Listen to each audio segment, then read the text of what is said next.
కూటమి ప్రభుత్వం అధికారంలోకి వచ్చిన తర్వాత టీటీడీ పాలన గాడిలో పడిందన్నారు ఏపీ మంత్రి సుభాష్. తిరుమలలో భక్తులకు మెరుగైన సౌకర్యాలు అందిస్తున్నామన్నారు. లడ్డూ ప్రసాదాల నాణ్యతపై ఎప్పటికీ అప్పుడు ప్రజాభిప్రాయ సేకరణ చేపడుతున్నామన్నారు సుభాష్.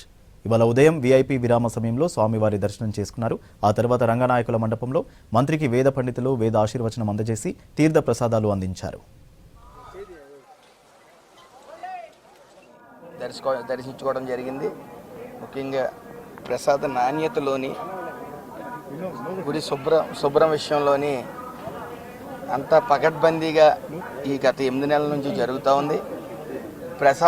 ప్రసాదంలో నాణ్యత అనే దానికోసం కానీ ఈ గుడి ఒక ఫీడ్బ్యాక్ కోసం కానీ ఫీడ్బ్యాక్ బుక్ అనేది ఒకటి ఏర్పాటు చేయటం, దానికి నిదర్శనం అంటే మేము భరోసాకి నిదర్శనం. అది ఏదున్నా సరే ఫీడ్బ్యాక్ బుక్లో నమోదు చేయండి అని బుక్ పెట్టడం. గతంలో ఎప్పుడు కూడా ఈ ఫీడ్బ్యాక్ బుక్ అనేది ఇక్కడ దర్శనం అవ్వలేదు గుళ్ళో.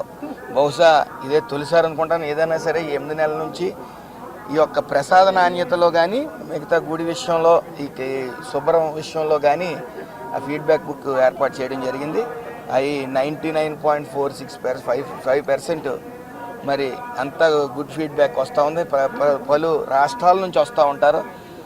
ఒక్కొక్క రుచి ఒక్కొక్కరికి అలవాటు అవుతుంది. కానీ అయినప్పటికీ ఇక్కడ ప్రసాదాన్ని ప్రతి ఒక్కరూ నాణ్యత విషయంలో కానీ ఇంకోటి కానీ మరి అందరూ కూడా ఫీడ్బ్యాక్ బుక్లో పాజిటివ్ రెస్పాన్స్ 95% పాజిటివ్ రెస్పాన్స్ వస్తుందంటే దాన్ని బట్టి అర్థమవుతూ ఉంది ఈ యొక్క ఎంత చిత్తశుద్ధి ఉంది ఈ దేవాలయాల పట్ల, దేవాలయ యొక్క ప్రసాదాల పట్ల అనేది మీకు తెలుస్తూ ఉంది.